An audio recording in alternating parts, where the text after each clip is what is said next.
On a peu l'occasion d'être spectateur du quotidien d'une classe. Brute, sans phare, fait de perfection et d'imperfection, de coups de génie et d'imprévus. Parce qu'on pense que le réel des classes est le meilleur terrain de réflexion et d'amélioration pour nos pratiques d'enseignement, nous vous ouvrons leurs portes. Nous vous invitons à découvrir ces outils pédagogiques afin qu'ils deviennent les vôtres. Bienvenue dans la saison 3 d'Être Prof, le podcast. Une série audio dans laquelle enseignantes et enseignants vous partagent leurs pratiques du quotidien, de la maternelle au lycée. Épisode 4. Réguler un comportement hors cadre en maternelle. Apprendre à se déplacer, à partager avec ses camarades, à manipuler certains objets est un apprentissage à part entière en maternelle. Ainsi, la régulation des comportements est un réel enjeu. À la fois ferme et à l'écoute, David, enseignant en maternelle à Versailles, accompagne avec empathie et humour ses élèves dans cet apprentissage des codes de l'école et de toute vie en société. Viens me voir. Derrière toi, regarde. Maïssa, tu te rassois aussi, s'il te plaît. Je veux que tu me demandes l'autorisation quand tu quittes le coin regroupement. Tu te souviens de cette règle ou pas? Mais non. Là, tu commences à faire n'importe quoi, Oumou. Tu mets pas le papier dans la bouche non plus. Bonjour David. Bonjour Nathalie. Et franchement, merci de nous avoir fait confiance pour nous donner à entendre cette tension du quotidien que peut être la régulation des comportements. Pour préparer l'épisode, je suis retournée voir un parcours sur les émotions qu'on a sur Être Prof et on peut lire en exergue de ce parcours: tant qu'il y a de la vie, il y a des tensions. Quand il n'y a plus de tension, c'est que c'est mort. Je trouve que ça illustre bien la vie d'une classe et spécifiquement d'une classe maternelle, non ? C'est tout à fait ça. C'est vrai. Les tensions sont notre quotidien, finalement. Quand on réfléchit et qu'on se prend un peu de recul sur son métier, si on met de côté le pan pédagogique, on se dit non, mais les tensions, c'est incontournable. Je te rappelle que tu as une responsabilité aujourd'hui, c'est d'être chef de rang. Tu as envie d'être chef de rang ? Tu veux garder ? Oui. Donc, tu me regardes dans les yeux. Et comment tu vas faire la prochaine fois pour te lever ? Qu'est-ce que tu dois faire ? Attends, qu'est-ce que tu vas faire ? Demander l'autorisation. Oui ? Allez, viens avec moi. Réguler les comportements au sein de ta classe, ça veut dire quoi au quotidien pour toi ? C'est être confronté à des élèves dans notre classe qui évoluent à la fois en maternelle entre des moments de liberté pour eux ou des moments cadrés avec l'enseignant par rapport aux ateliers proposés. Et c'est une ouverture sur la vie en collectivité. Donc laissez le mystère. On ouvre la porte le matin, c'est silencieux, c'est calme, et subitement à 8h20 arrivent tous nos élèves et on ne sait jamais ce qui va réellement se passer. Et on doit être apte à accueillir les comportements de nos élèves et les mettre en confiance pour qu'ils soient à l'aise dans la classe. Et là, c'est un petit peu s'adapter au coup par coup à toutes les situations qui se présentent à nous. Et on n'est jamais vraiment préparé à 100% sur ce qui va se passer dans notre classe. Non, tu ne demandes pas moi je veux, c'est nous qui vous distribue. Allez. Quelle est la chose que tu faisais en début de carrière et que tu as définitivement écarté de ta pratique concernant la gestion, la régulation des comportements ? C'est difficile à dire parce que j'ai l'impression qu'il y a une sorte de continuité, de logique dans notre évolution professionnelle. Je ne sais pas si on abandonne à 100% ce que l'on a fait. Je pense qu'on l'a fait évoluer. On ajoute petit à petit des petits changements, des micro-changements, je dirais même, qui font qu'on en arrive à être comme l'on est en tant qu'enseignant dans notre classe au moment donné, maintenant, au bout de mes 16 années d'expérience. Donc je sais que j'ai évolué, je sais que j'ai changé. Est-ce que je les ai complètement abandonnées, certaines pratiques ? Je peux pas être catégorique là-dessus. C'est un peu comme pour en venir sur une notion que j'aime beaucoup, c'est la peinture. Un peintre, il rajoute toujours des petites touches par-ci, par-là, et pourtant c'est toujours le même tableau. Mais je pense que c'est un peu ce qui nous arrive quand on est dans la classe. Ce que je sais, c'est que j'ai progressé dans une chose, c'est être de plus en plus à l'écoute de l'élève. Je ne dirais pas que je n'étais pas à l'écoute des enfants au démarrage de ma carrière, mais ce que j'ai appris à faire, c'est augmenter ma capacité d'écoute. Ce qui peut être très envahissant. Il faut aussi se limiter dans ce travail, on va dire, mais il faut ouvrir au maximum ses oreilles et son cœur aux élèves pour pouvoir comprendre leur comportement et les faire grandir. Les enfants, je vous avais demandé de crier comme ça, Youssef? Je sais pas si tu vas être d'accord avec moi, mais je trouve que comprendre les codes scolaires, ça pourrait être l'objectif majeur de l'école maternelle. Ben, je te rejoins, effectivement, parce que de toute façon, c'est dans les programmes de l'éducation nationale, à l'école maternelle, on a le devenir élève, effectivement, et vivre ensemble. Et pour vivre ensemble, c'est faire face à de nombreux comportements compatibles ou incompatibles par moment. Et nous, en tant qu'enseignants, on est au milieu de tous ces enfants qui grandissent avec nous et qui apprennent avec nous. Comprendre comment fonctionne une classe, comprendre ce qu'est l'école, pour préparer les enfants à devenir des élèves qui vont aller en CP dans un mode de fonctionnement totalement différent, c'est un vrai challenge.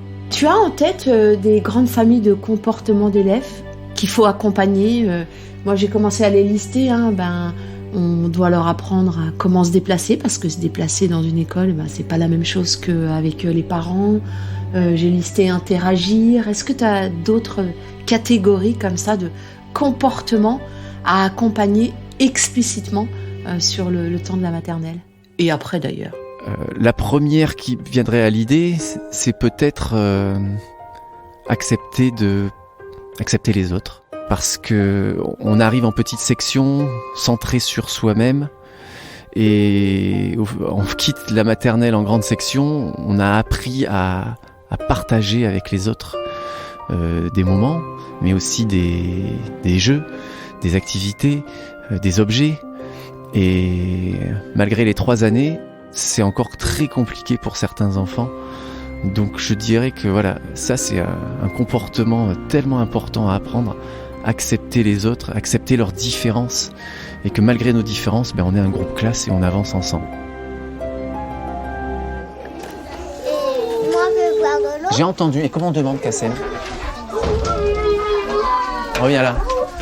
Je suis pas tout le temps disponible pour toi. Il n'y a pas que toi dans la classe. D'accord, Kassem?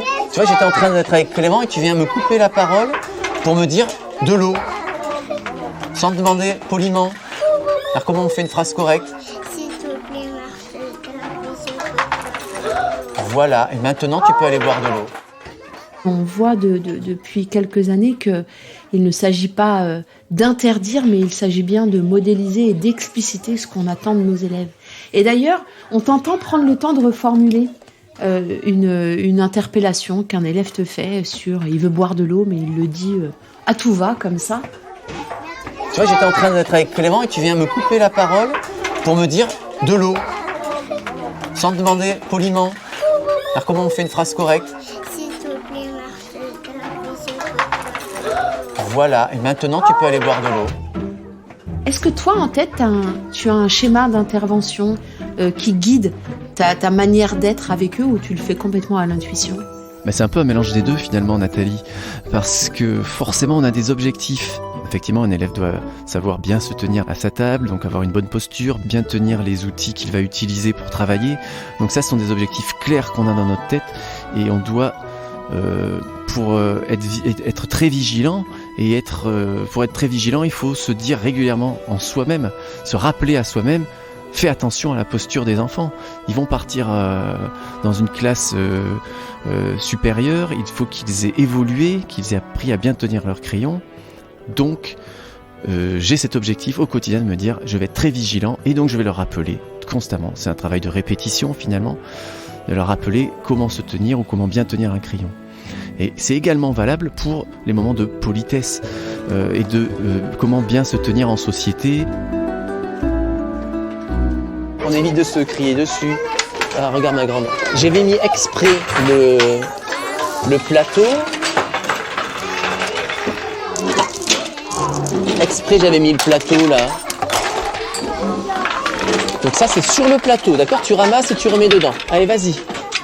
Donc, il faut, je pense, se mettre en tête que quand on rentre dans la classe, on sait ce qu'on attend de nos élèves pour pouvoir être clair et pouvoir leur transmettre et qu'ils sachent vers où aller. Et ça ne vient pas tout de suite. C'est avec l'expérience. Parce qu'au début, on va se retrouver confronté à des moments où on se retrouve un peu démuni. Ça nous arrive même avec beaucoup d'années d'expérience, où on ne sait pas quoi répondre, on ne sait pas comment réagir à une scène. Et la fois d'après, on va se dire, bon, si ça se reproduit, comment je pourrais réagir pour que cela se passe mieux, ou du moins pour que l'enfant comprenne vers quoi je veux l'emmener. Donc il y a un besoin d'avoir un canevas dans sa tête, savoir ce que l'on attend, mais il y a aussi l'intuition du moment. On ne sait jamais ce que l'enfant va nous dire, on ne sait jamais, parce qu'on est constamment interpellé par un enfant.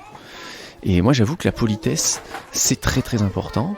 Et plus, comme tu l'as dit, je reformule, parce que je considère qu'on est un exemple. Moi quand je suis dans ma classe, si je passais mon temps à dire aux enfants ce qu'il ne faut pas faire, ça servirait à quoi finalement, si moi je ne me comporte pas bien, si je n'exprime pas bien? Tu partages, Oumou, hein. Faut partager, elles ne sont pas qu'à toi, Oumou. Tu vas être obligé d'en partager avec les autres, sinon tu n'en auras aucune. Allez, Oumou, faut que tu partages.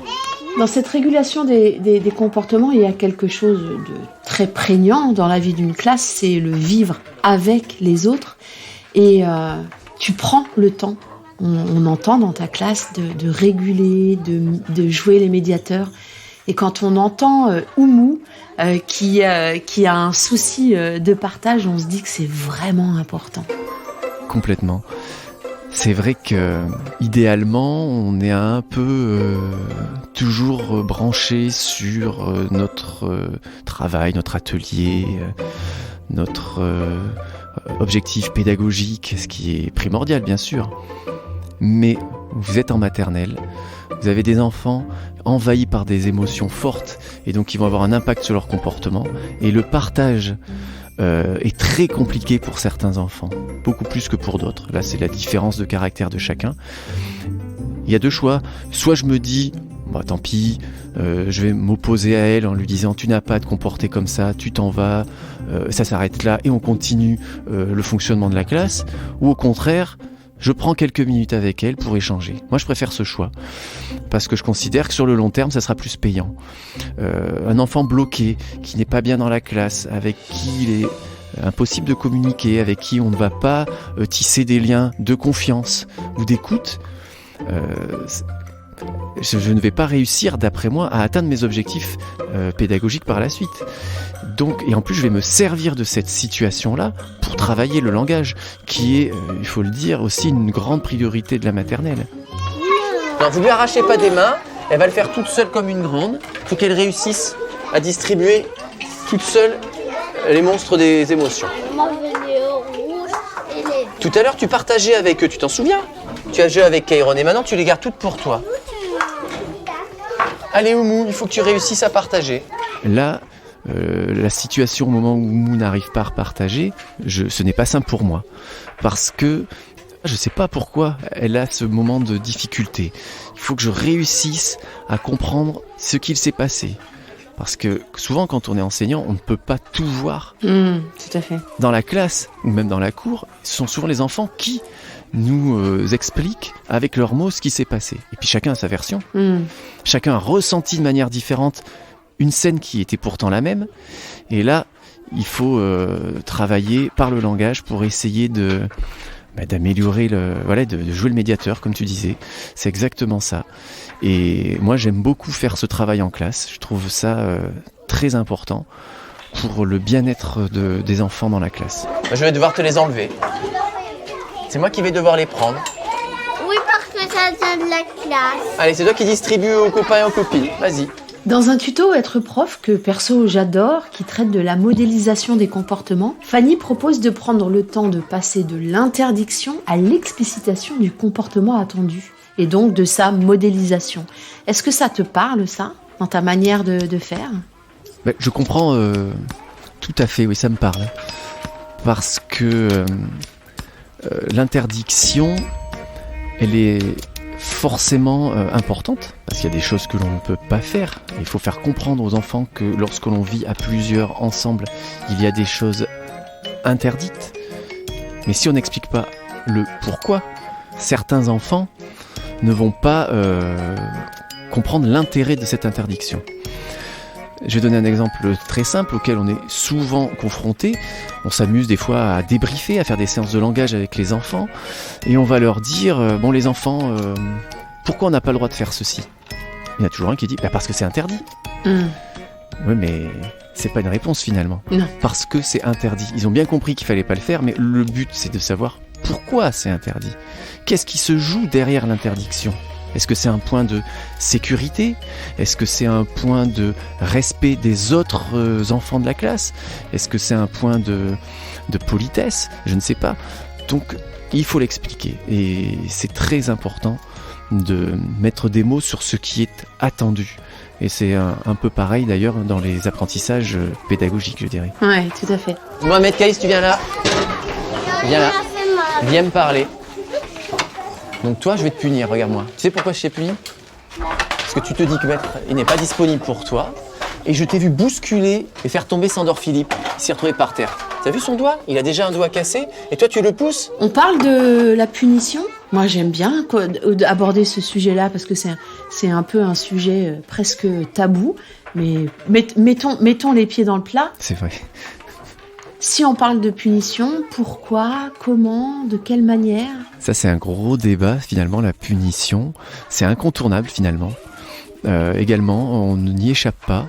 Il y a un moment donné où la punition doit tomber, finalement, pour des comportements. Alors attention, moi, je vais tout de suite faire une petite parenthèse. Je trouve important, et par notre langage d'enseignant, de faire comprendre que l'on punit un comportement, qu'on punit une attitude, mais qu'on ne va pas punir l'enfant lui-même. C'est vrai que des fois, on peut se tromper sous l'effet de l'émotion aussi dans notre manière de parler avec les enfants. On peut mal l'exprimer, mais il est important de revenir dessus avec eux. Bien leur faire comprendre que déjà, c'est ce qu'il a fait et non pas ce qu'il est. Et ça, c'est déjà important. Ensuite, punir, effectivement. On est obligé de mettre des moments de punition et de les tenir. Parce que vous pouvez pas dire à des enfants, attention, si tu fais ceci, il va se passer ça, et que ce n'est jamais suivi d'effet. L'enfant doit être rassuré dans votre classe. Il a besoin d'un cadre rassurant et juste. Donc, la punition fait partie intégrante de la classe. Moi, j'aime particulièrement proposer la mise à l'écart, tout simplement, en disant tu vas te mettre de côté, tu vas réfléchir à ce que tu as fait, de façon à marquer le coup, on va dire. Donc tu vas venir présenter tes excuses à Sandor Philippe. Viens Sandor Philippe. Vas-y, maintenant tu présentes les excuses. Voilà, tu acceptes ces excuses ? C'est bien gentil. Allez, viens avec moi, tu vas t'asseoir 2 minutes sur une chaise et tu vas réfléchir à ton comportement. Ça marche plutôt bien et c'est vraiment nécessaire. Il y a des enfants pour qui le fait d'avoir été punis, eh bien, ça leur fait du bien finalement. Parce qu'ils ont vu qu'ils avaient dépassé une limite, qu'on leur montre que nous, adultes, on leur a considéré que cette limite ne devait pas être franchie, elle a été franchie, et donc on le met à l'écart du groupe. Ils sont très sensibles à la mise à l'écart du groupe en maternelle, ils n'aiment vraiment pas. On aimerait bien s'en passer finalement. Dans un monde parfait, dans un monde idéal, j'aimerais ne jamais avoir à punir un enfant. Mais il faut le faire au bon moment, et de manière cohérente, en fonction des comportements, de manière proportionnée également.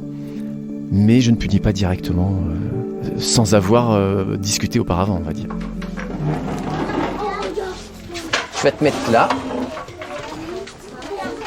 Et regarde-moi bien. Tu auras le droit de reprendre une activité quand tu te seras calmé. D'accord ? Et tu me répéteras tout à l'heure ce que tu ne dois plus faire aux copains de la classe. On entend dans ta classe que on pourrait changer le terme de punition en sanction, parce que c'est vrai que ce terme de punition, je pense, est très connoté et en tout cas a été est porteur de quelque chose de l'ordre du rapport de force et du rapport de domination, alors que le terme de sanction a une valeur plus, je dirais, éducative. C'est le principe de réalité, et quand tu parles de la mise à l'écart, en tout cas, moi, c'est comme ça que je l'entends, et en tant qu'enseignante, c'est quelque chose que j'expliquais à mes élèves, c'est que à partir du moment où il y a des codes pour être ensemble, si on ne respecte pas les codes de ce être ensemble, on met en danger ce être ensemble, eh bien on est à l'écart le temps de trouver la manière d'être avec les autres. Et sur cette mise à l'écart, est-ce que tu as suivi un petit peu toute cette polémique qu'il y a autour du time out, qui est la mise à l'écart, alors plutôt dans le domaine du privé, mais est-ce que tu as suivi toute cette polémique qu'il y a autour de ça ? Alors, pour être honnête, pas du tout, Nathalie. Pas du tout. Non, mais c'est un vrai sujet et les psychologues et éducateurs s'affrontent là-dessus. C'est pour ça que je trouve important, parce qu'on l'entend dans ta classe, tu utilises cette mise à l'écart et je veux bien qu'on revienne sur l'intention que tu y mets, le pourquoi et comment tu accompagnes l'élève dans cette sanction, dans ce principe de réalité. À partir du moment où il y a des codes, eh bien il y a des moments de transgression. Et la sanction, elle note cette limite-là. Donc, je veux bien que tu nous mettes en mots comment tu accompagnes cette mise à l'écart pour que ça soit éducatif, finalement, et non pas un rapport de force et un rapport de domination. Exactement. J'aime bien le fait que tu aies exprimé l'idée de sanction plutôt que de punition. C'est vrai, je partage ta remarque. Je pense qu'il est important d'avoir prévenu déjà en amont les enfants sur les règles claires de notre classe, qu'à partir du moment où un comportement est limite ou alors a franchi la limite, il est important de rappeler, surtout à cet âge-ci, qu'il n'était pas permis de faire cela et pourquoi cela a été mis en place, pourquoi l'enfant l'a fait finalement, essayer de discuter plutôt que de punir tout de suite. Et puis s'il y a une sorte de provocation, on va dire, parce que certains enfants ont besoin de franchir les limites pour se construire, la sanction va tomber. Mohamed Kaïs, tu viens me voir s'il te plaît ? Regarde-moi. Tu veux faire une activité ? Donc tu veux continuer à être puni ? Non. Non, donc tu veux faire une activité ? Oui ou non ? Tu sais, ma bébé va faire. Regarde-moi dans les yeux, Mohamed Kaïs. Non, mais tu me regardes pas dans les yeux, je peux pas te parler. C'est les yeux qui communiquent. Attends, j'ai préparé. Tu fais plus que tu as fait à Sandor Philippe, d'accord ? Allez, tu retournes jouer maintenant.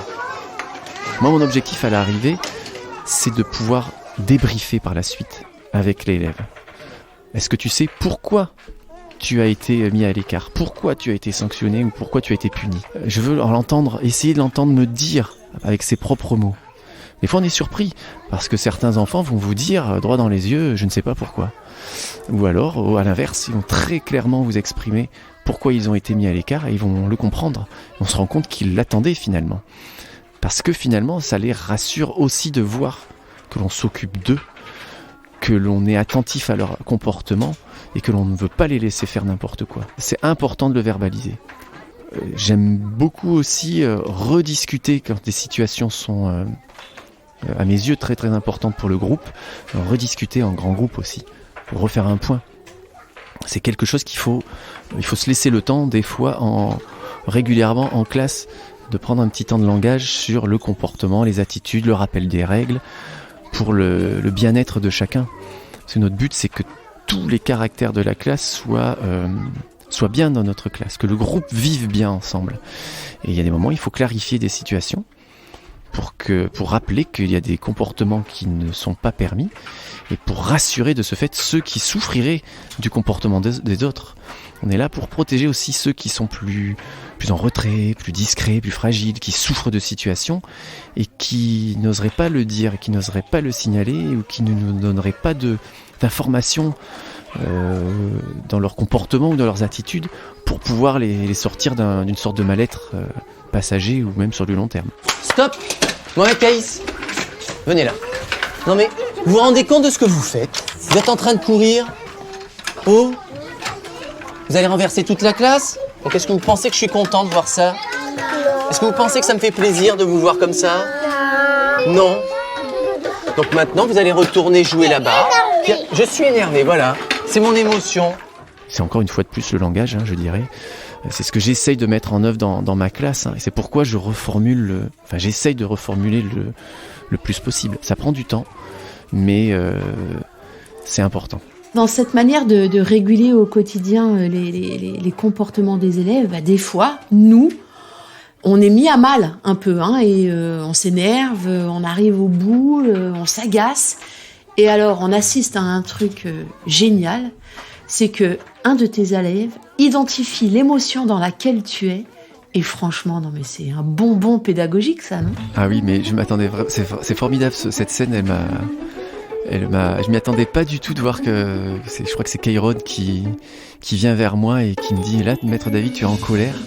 Et je crois que j'ai le sourire aux lèvres derrière parce que c'est tellement inattendu et tellement extraordinaire qu'il était capable de voir, lui qui devait voir la scène à distance, de me voir en train d'expliquer aux autres élèves que j'étais mécontent de leur comportement. J'ai trouvé ça formidable. Il était dans le rôle presque de l'enseignant et moi de l'élève pris en flagrant délit d'émotion. Mais c'est vrai, il a joué le médiateur. Tu as raison, c'est excellent. Il a désamorcé la scène. C'est ça. L'arroseur arrosé, exactement. Oumou, viens me voir, s'il te plaît. Oh, regarde. Je te vois depuis tout à l'heure, là. Tu sautes n'importe comment avec Anna. Je t'ai déjà prévenu. Est-ce que tu veux rester avec Anna ou est-ce que je te mets à l'écart pour te calmer ? Qu'est-ce qu'on fait ?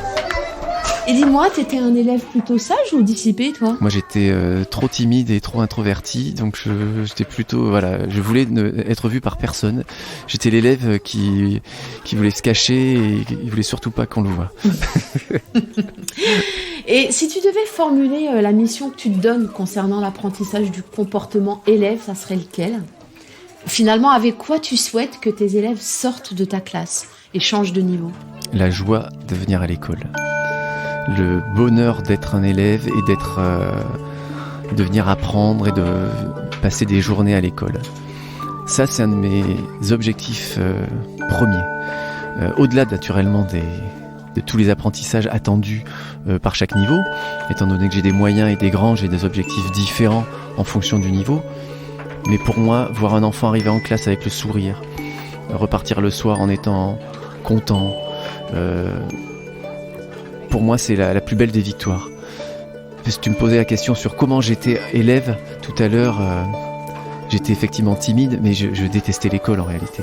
Je n'aimais pas aller à l'école. Et c'est pour moi maintenant je n'aurais jamais cru d'ailleurs devenir enseignant, hein.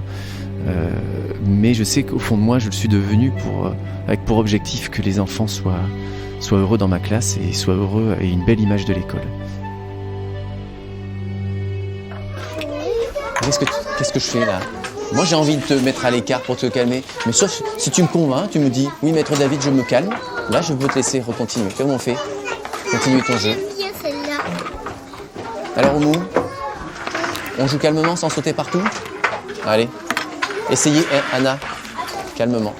Un conseil à donner aux jeunes enseignants et enseignantes pour s'atteler à prendre le temps de cette régulation des comportements dans la classe ? Je dirais tout d'abord qu'il faut se mettre en situation d'accepter que nous-mêmes, on peut être très perturbé ou désarçonné par le comportement de certains enfants. Et il ne faut pas s'en vouloir en se disant « Ah, je n'ai pas su répondre, je n'ai pas su réagir comme il le fallait ». C'est un apprentissage qui est long aussi pour nous dans une classe. On est tous les jours surpris. Vous voyez, on s'attend pas à quelque chose et on n'a pas toujours la réaction idéale. Donc il faut accepter. Et je pense que c'est la chose que je dirais aux jeunes enseignants, c'est d'accepter de se dire ça va pas se passer comme j'ai prévu, mais je vais m'en servir pour grandir. Et à partir de là, je pense que déjà quand on a cette bienveillance vis-à-vis de soi-même aussi, c'est-à-dire que toute la bienveillance que l'on a vis-à-vis des élèves, il faut se l'accorder également, tout simplement. Accepter qu'on n'est pas parfait, qu'on a nous-mêmes des émotions, qu'il y a des jours où on va avoir super bien réagi, qu'on va être fier de soi, et que d'autres, on va avoir l'impression d'être passé complètement à côté. Et c'est avec ça qu'on grandit finalement. Ce sont aussi nos erreurs et nos apprentissages qui comptent. Merci beaucoup pour cette jolie leçon de vie. Merci à toi Nathalie. C'était Être prof, le podcast. Une série audio animée par Nathalie Dreyfus, enregistrée par Yanis Dokuto, Théo Cancelli et Laurine Bonnefoy, montée par Jeanne-Marie Desnos, réalisée et mixée par Benjamin Masset et Yann Thierry, et produite par l'Acme Productions. Si vous avez envie d'approfondir le sujet, retrouvez plus de ressources sur êtreprof.fr.